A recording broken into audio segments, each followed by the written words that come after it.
സഞ്ജു മിന്നിയാൽ ചെന്നൈ തിളങ്ങും. മലയാളി താരത്തിന്റെ മികവിൽ CSKക്ക് മറ്റൊരു മനോഹര ജയം. സെഞ്ചുറി നേടാമായിരുന്നിട്ടും വ്യക്തിഗത നേട്ടം നോക്കാതെ പ്ലേ ഓഫ് സാധ്യത കൂട്ടാൻ സ്ട്രൈക്ക് റൊട്ടേറ്റ് ചെയ്ത് എളുപ്പത്തിൽ കളി തീർത്ത് നെറ്റ് റൺ റേറ്റ് ഉയർത്താനാണ് സഞ്ജു നോക്കിയത്.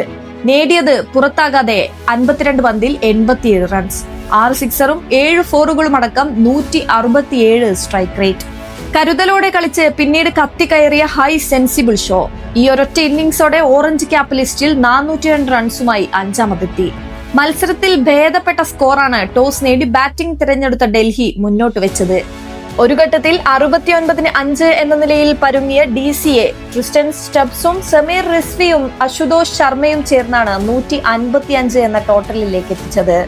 സ്റ്റബ്സ് 31 പന്തിൽ 38 റൺസും റിസ്വി 24 പന്തിൽ 40 റൺസും നേടി. അശുതോഷ് 14 റൺസും നേടി.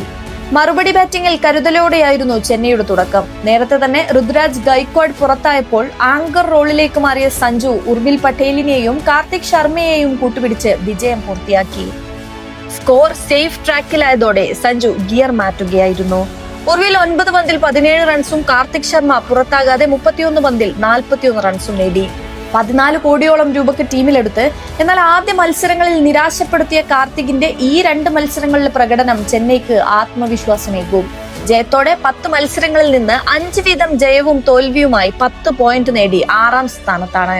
13 പോയിന്റുള്ള പഞ്ചാബ് കിങ്സ് ഒന്നാമത് നിൽക്കുമ്പോൾ royal Challengers Bengaluru, Sunrisers Hyderabad, Rajasthan Royals, Gujarat Titans തുടങ്ങിയ പിന്നീടുള്ള 4 ടീമുകൾക്കും 12 പോയിന്റ് വീതമാണുള്ളത്.